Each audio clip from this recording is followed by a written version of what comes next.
This gangly succulent is known as Kalanchoe fedtschenkoi. I don't even know how to say the species name, to be honest with you. You could try it yourself. It's probably named after somebody with an impossible last name, and then they tried to Latinize it, and then that's really hard. So if you're somebody who knows how to actually pronounce the species name of this plant, then please stand up and let me know in the comments.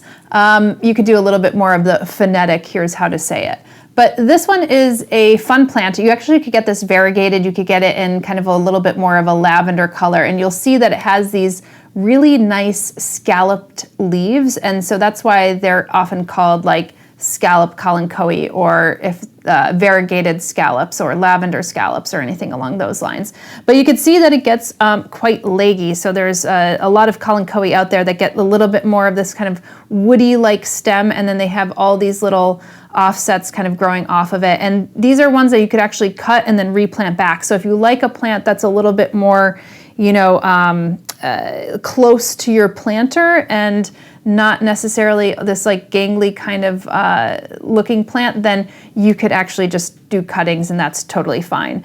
Now, typically I would have this kind of growing in my southwest facing window, which I have one of its cousins actually growing in my southwest facing window, and it's loving that. But this is actually growing right up against my northeast facing window, and I think that no matter if I'm growing this in a southwest window or a northeast facing window, and I'm again in the northeast, so that means maybe a different thing for you if you're on the equator or anything along those lines, or if you're in the southern hemisphere as well.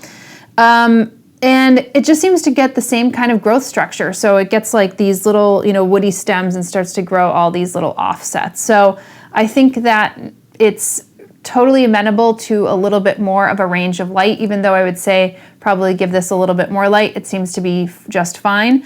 And you want to water it in relation to the light that you're giving it. So typically in the summer, I have its cousin that is very similar to growth structure of this, that it's growing in and I'm watering it probably once a week during the growing season. I'm watering this maybe like once every 2 to 3 weeks because I have this in a small container, and I'm not giving it a lot of intense light in my northeast facing window, but I have to tell you, it's been growing in my northeast facing window for like 4.5 years already now.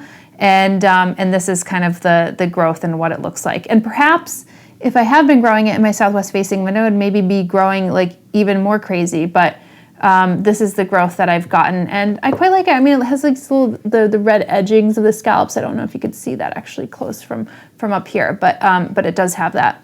Doesn't need a lot of humidity. The soil could be pretty rocky, sandy kind of mixture. This is, I didn't say, but this is actually native to Madagascar. So a lot of those plants growing in Madagascar that are growing kind of in that rocky, sandy soil, they could go through a lot of neglect.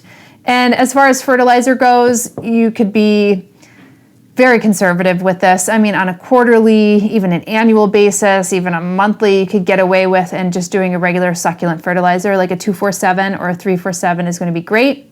And as far as pests go, I haven't had any pest pressures whatsoever with this plant, so it's a pretty resilient plant to actually grow. Here, I'll do a little close up on the scallops, and that is it.